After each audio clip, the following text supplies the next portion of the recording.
नमस्कार, आप देख रहे हैं इंडिया वॉइस। मैं हूं आपके साथ जो इस बुलेटिन की शुरुआत करेंगे बड़ी जानकारी के साथ। झारखंड में आज शक्ति प्रदर्शन का दिन, विधानसभा में बहुमत साबित करेंगे मुख्यमंत्री। वोटिंग में हेमंत सोरेन भी होंगे शामिल। वोटिंग के लिए रिसोर्ट से सीधे विधानसभा पहुंचेंगे एमएलए, तो ये बड़ी जानकारी सामने आ रही है। वोटिंग में हेमंत सोरेन भी शामिल होंगे और वोटिंग के लिए रिसोर्ट से सीधे विधानसभा एमएलए पहुंचेंगे। और झारखंड में आज काफी अहम दिन माना जा रहा है, शक्ति प्रदर्शन का दिन माना जा रहा है। विधानसभा में बहुमत साबित करेंगे मुख्यमंत्री चंपई सोरेन, तो ये बड़ी जानकारी सामने आ रही है।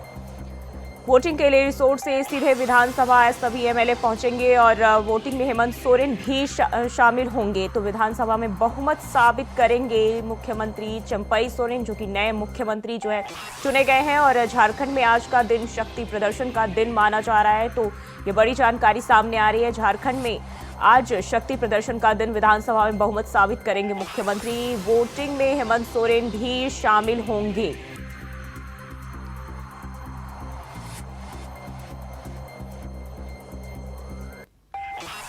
तो रांची से बड़ी जानकारी सामने आ रही है, वोटिंग में हेमंत सोरेन भी शामिल होंगे। और आज का दिन जो है झारखंड की सियासत के लिए काफी अहम माना जा रहा है। और आज विधानसभा में अपना बहुमत साबित करेंगे मुख्यमंत्री चंपई सोरेन।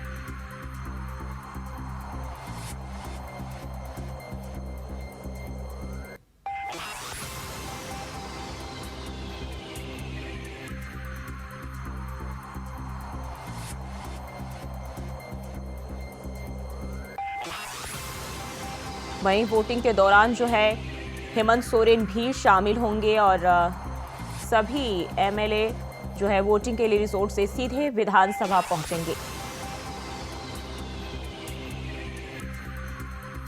तो रांची से बड़ी जानकारी सामने आ रही है। और इसी खबर पर ज्यादा जानकारी के साथ अजय पांडे हमारे साथ रांची से जुड़ गए हैं। अजय, आज जो है चंपई सोरेन के मुस्तकबिल का फैसला होना है, क्या कुछ जानकारी है? देखिए, आज राज्यपाल ने 11 बजे करीबन उनको विश्वास मत के लिए बुलाया है अपने राजभवन में। और उन्होंने कहा है कि अपने सारे विधायकों के साथ सहमति पत्र के साथ वो पेश हों। और कल ही 38 विधायक जो है हैदराबाद चार्टर प्लेन से रांची लौट आए हैं और कड़ी सुरक्षा के बीच में उनको रखा गया है रांची परिसर में। और वो कड़ी सुरक्षा के बीच ही वो सीधे राजभवन की ओर कूच करेंगे और राजभवन के समय वो अपनी बहुमत को सिद्ध करेंगे। वो अपनी पैरेड में वो शामिल होंगे। इन तमाम चीजों को भी रहेंगे। लेकिन इस बीच में सबसे बड़ी बात यह है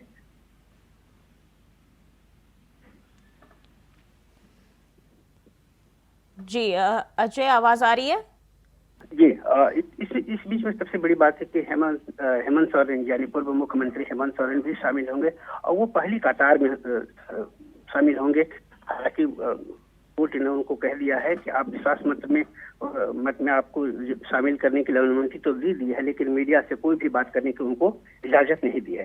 तो ऐसे में सारी उनको प्रोटोकॉल का जो कोर्ट का प्रोटोकॉल है, कोर्ट का जो नियम है, उनको पालन करना पड़ेगा। और आज वो बहुमत सिद्ध करेंगे।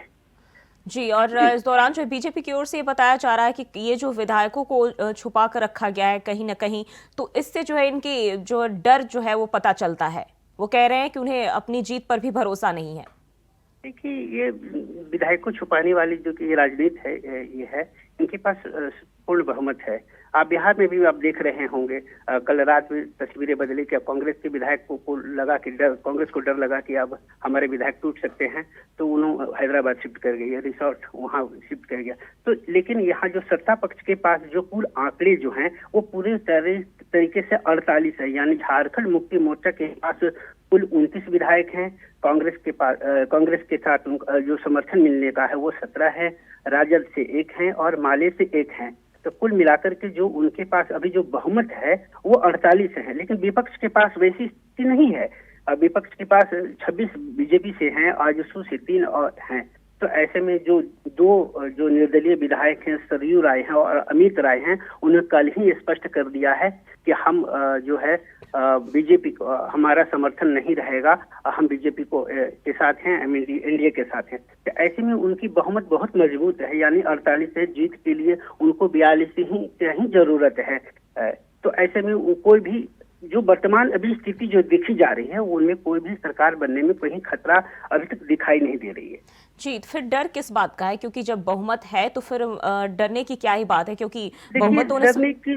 डरने की बात यह हो कि देखिए, आप ये हाल फिलहाल में देखा होगा कि बिहार में भी सरकार रिसेंटली टूटी, उनको भी 12 तारीख को बहुमत सिद्ध करने की है।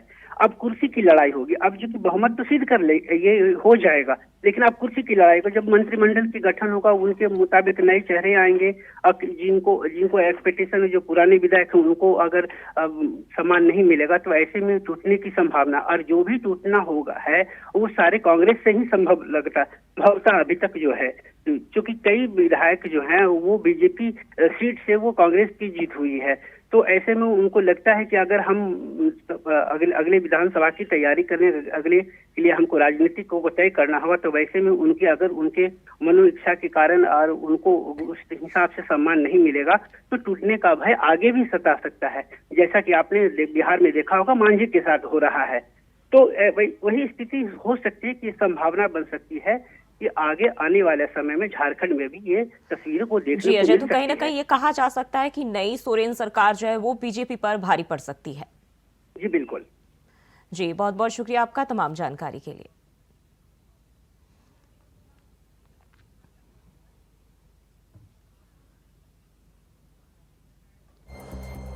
और तो विधानसभा में आज बहुमत साबित करेंगे नए मुख्यमंत्री चंपई सोरेन। और बात करेंगे अगली खबर की। आज दिल्ली पुलिस को जवाब देंगे केजरीवाल। अरविंद केजरीवाल अतिशी आज देंगे जवाब बीजेपी पर आप विधायकों को खरीदने के आरोपों को लेकर क्राइम ब्रांच ने दी है नोटिस जारी कर क्राइम ब्रांच ने मांगा है जवाब। तो ये बड़ी जानकारी सामने आ रही है। विधायकों को खरीदने के आरोप है बीजेपी पर, और आतिशी और केजरीवाल को नोटिस का आज अंतिम दिन है। और आज दिल्ली पुलिस को जवाब देंगे केजरीवाल। अरविंद केजरीवाल आतिशी आज जवाब देंगे नोटिस का। बीजेपी पर आप विधायकों को खरीदने के आरोप जो है लगाए गए हैं, और आरोपों को लेकर ही क्राइम ब्रांच ने इन्हें नोटिस दिए थे।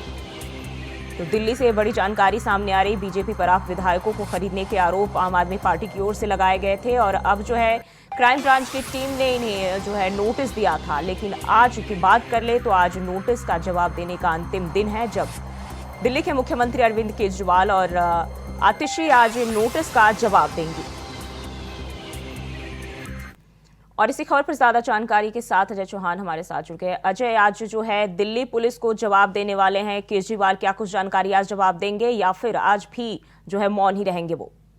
जिस तरीके से अरविंद केजरीवाल और आतिशी पर जो बीजेपी की तरफ से जो आरोप लगाए गए थे, उन्होंने कहा था कि हमारे विधायक को खरीदा जा रहा है, लेकिन उसका जवाब अभी तक नहीं दिया। लेकिन क्राइम ब्रांच के एसीपी ने उनको दोनों को नोटिस दिया गया था, कहा कि हमें 3 दिन के अंदर इसका जवाब चाहिए। यानी कि आज अरविंद केजरीवाल और आतिशी दोनों इसका जवाब देंगे। अगर नहीं देती हैं तो दोबारा से फिर इनके बाद नोटिस जाएगा और फिर इन पर कार्रवाई की जाएगी। यानी बीजेपी लगातार इनको घेरती जा रही है कि तुम्हारे पास सत्य नहीं है, तो प्रूफ नहीं है, तो क्यों किसी को बदनाम करना होता है, एक पब्लिक के बीच में गलत वहम फैलाना होता है। तो देखिए, कहीं ना कहीं ऐसे मुद्दों में आम आदमी पार्टी के जो नेता है, मुख्यमंत्री हैं, वो खुद ही फंसते नजर आते हैं, क्योंकि कहते हैं लेकिन प्रमाण नहीं होता है। क्योंकि कई बार इस तरह से प्रेस कॉन्फ्रेंस करते हैं, कहते हैं कि हमारे पास प्रूफ है, तथ्य, हम सबूत देंगे। तो अब क्राइम ब्रांच के एसीपी जिस तरह से नोटिस दे गए थे, तो क्यों अरविंद केजरीवाल और आतिशी इस समय उनका जवाब नहीं दे रहे थे? क्योंकि प्रेस कॉन्फ्रेंस करके उन्होंने साफ कहा था कि हमारे पास रिकॉर्डिंग भी है और हमारे पास जो विधायक हैं वो भी हमारे पास है, और जिस नेता ने बीजेपी के ने ये 25-25 करोड़ रुपए देने की बात कही, उनका भी प्रूफ है। लेकिन जवाब देने से आम आदमी पार्टी के नेता और मुख्यमंत्री दोनों किनारा काटते नजर आ रहे हैं। यानी अभी कोई जवाब नहीं दिया। देखना ये होगा कि आज उनका जवाब देंगे या नहीं देंगे। नहीं देते हैं तो दूसरा नोटिस इनको दिया जाएगा।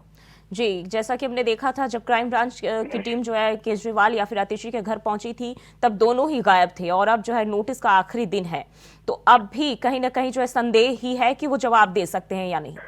देखिए, जानकारी जैसे मिल रही थी, अभी भी आतिशी दिल्ली में नहीं है और किसी कुछ सूचना मिली थी, लेकिन हो सकता है कि आतिशी कोई ऑनलाइन या किसी तरह से जवाब दिया जाए। लेकिन उन्होंने ये कहा था कि मेरे पास मोबाइल में सारा रिकॉर्डिंग डाटा है, मैं जब समय आप दिखा दूंगी। लेकिन क्या लगता है कि भागते भागते से क्या कुछ प्रूफ साबित हो पाएगा? क्योंकि आतिशी जब तक पेश नहीं होंगी जब तक वो कोई प्रूफ नहीं दे पाएंगे। लेकिन मैंने सिर्फ कहा कि हमें जवाब चाहिए, और जो प्रूफ है आप वो हमें दीजिए सील पैक, क्योंकि वो कोर्ट भी जा सकते हैं। क्योंकि मानहानि का केस भी ठोका गया है, क्योंकि हर किसी को बदनाम करने के ऊपर भी आरोप लगाया जाता है, जिस तरह से भ्रम फैलाया जा रहा है। कि हमारे जो 21 विधायक थे उनको खरीदा गया था, लेकिन 7 विधायकों को 25% की मांग की गई थी। लेकिन अब यही होगा कि अरविंद केजरीवाल रात्रि से क्यों अपने जो जवाबदेही है, जो बयान थे, जो ट्वीट किया था, मीडिया में चला था, उसका जवाब देने से क्यों कतरा रहे। जब पुलिस उसकी पूछताछ करे तो वो जवाब नहीं दे पा रहे। देखना यही होगा कि अब अरविंद केजरीवाल आते ही इसका क्या जवाब देते हैं, या ये भी राजनीति पॉलिटिकल रहेगा कि जिससे जैसे ईडी उनको सम्मान देती है, बीजेपी का नोटिस है, ये भी बीजेपी का नोटिस होगा। इसका जवाब अभी अरविंद केजरीवाल ने नहीं दिया, लेकिन हो सकता है कुछ ना जवाब इसका जरूर आएगा। जी, बीजेपी पर आरोप लगाए गए हैं कि ये जबरदस्ती जो है सरकारी एजेंसियों का दुरुपयोग कर रही है, लेकिन अगर उन्होंने दावा किया है, आम आदमी पार्टी की ओर से दावा किया गया है कि उनके पास प्रूफ है, और विधायकों को भी जो है, ना ही उन तमाम विधायकों की ओर से कोई प्रतिक्रिया सामने आई है, और ना ही जो इन्होंने रिकॉर्डिंग होने का दावा किया है वो उसके बारे में कोई जानकारी जो है आम आदमी पार्टी की ओर से दी जा रही है। देखिए, अभी इन्होंने कुछ नहीं, फिर वही राजनीति आ गई है, जैसा आपने बताया कि वो लगातार झूठ बोले कि दुरुपयोग किया जा रहा है। जो उनकी बीजेपी की तरफ से जो बयान थे उन्होंने एफआईआर कराई, लेकिन आम आदमी पार्टी की तरफ से जो बयान सामने आ रहे थे, जो प्रूफ है, जो तथ्य है, उसके आधार पर उन्होंने प्रेस कॉन्फ्रेंस की थी। तो अब वो प्रूफ कहाँ है, जो जवाब क्यों नहीं दे रहे। तो देखिए, बीजेपी आज फिर एक प्रेस कॉन्फ्रेंस करेगी और उसका जवाब मांगेगी कि आखिरकार अरविंद केजरीवाल क्यों इस तरह से गलत अफवाह फैलाते हैं, आतिशी क्यों फैलाती हैं, लेकिन अब वो क्यों नहीं जवाब दे रहे। अगर उनका प्रूफ हो, ईमानदार है, कट्टर ईमानदार कहते हैं अपने आप को, साफ सुथरी छवि के कहते हैं, उनके नेता सारे अच्छे हैं, तो लेकिन जब कोई जवाब मांगता है तो राजनीति बन जाता है, यानी कि जो वो कहें सत्य है, लेकिन जो जवाब है वो असत्य है। तो इसको लेकर कहीं ना कहीं बीजेपी भी कहते जा रही, वहीं कांग्रेस अपने हाथ धोते नजर आ रही है। वो इस बात को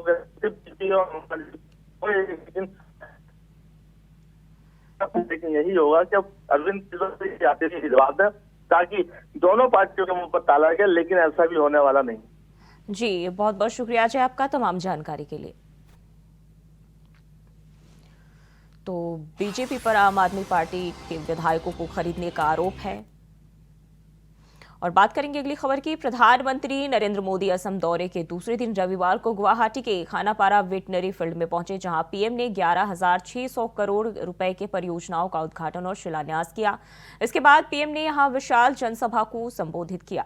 पीएम ने जनता से कहा कि जिन परियोजनाओं की आज उन्होंने नींव रखी है, उनसे आने वाले समय में काफी रोजगार बढ़ेंगे। प्रधानमंत्री ने कहा कि विकास और विरासत हमारी सरकार की नीति है। असम में डबल इंजन की सरकार सिर्फ विकास की नीति पर काम करती है।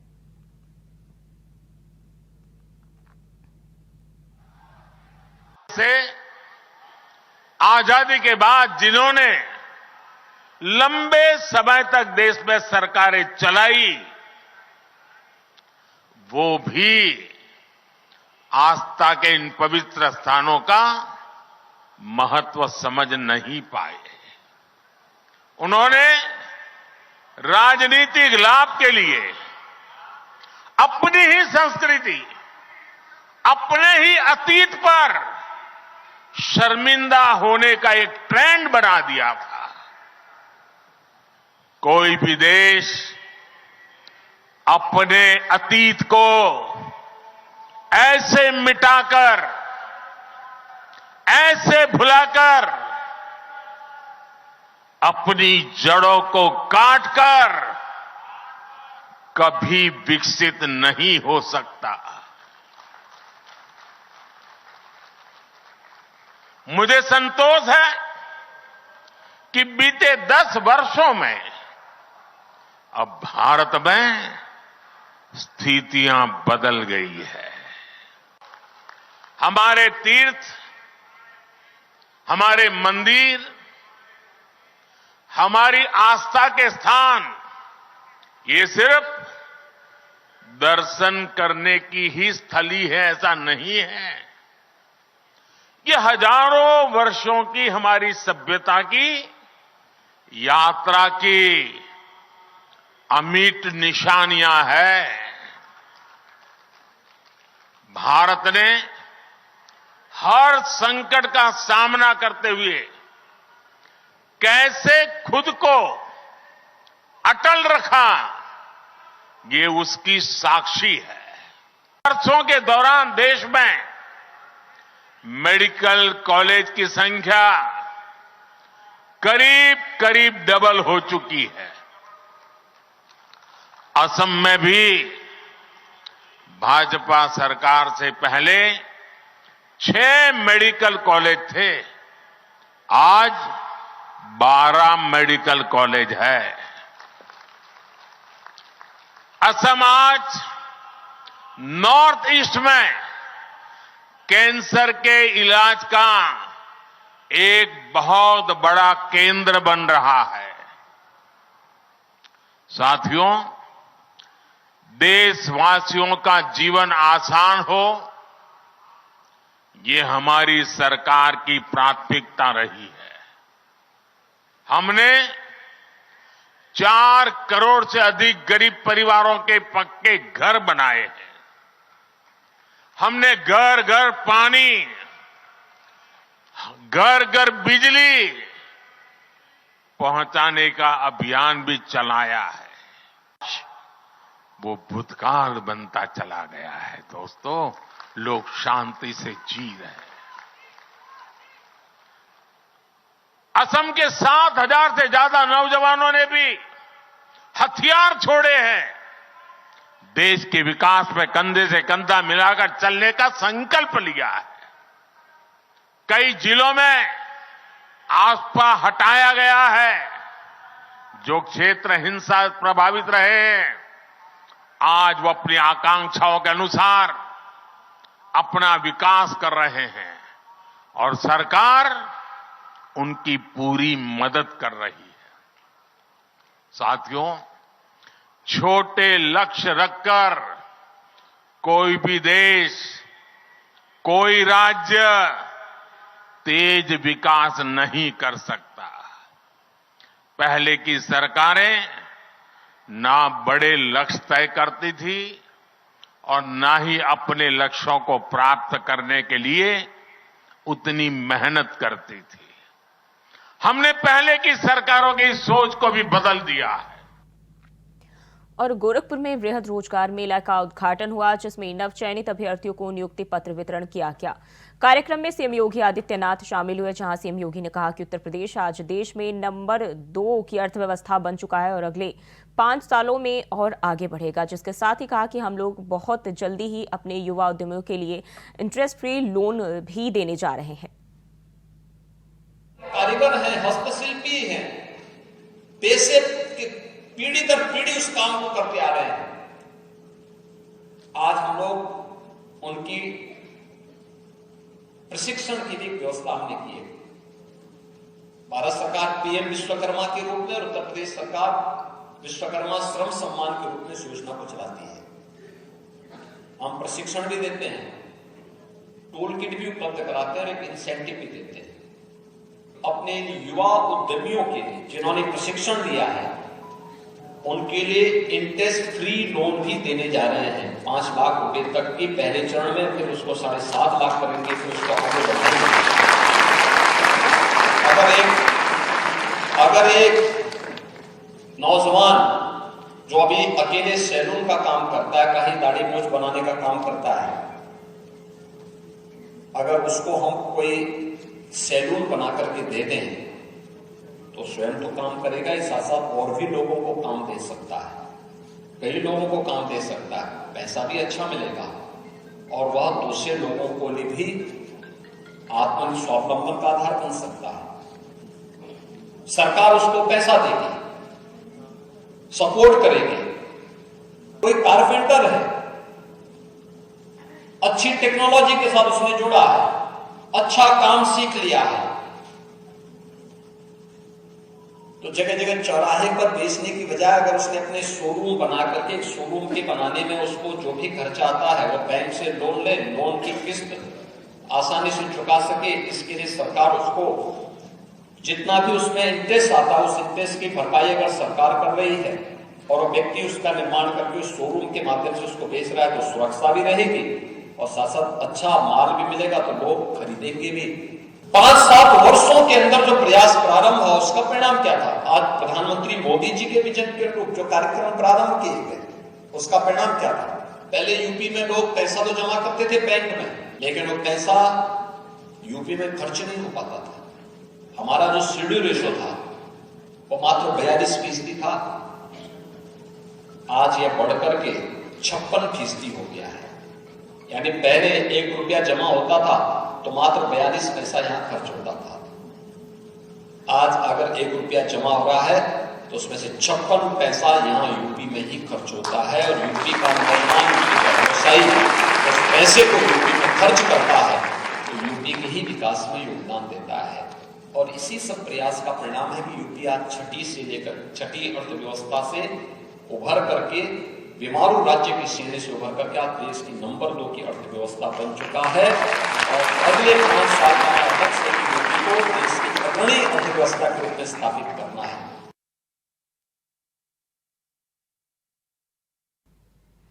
और फिलहाल के लिए बुलेटिन बस इतना ही। खबरों के लिए बने रहिए इंडिया वॉइस के साथ।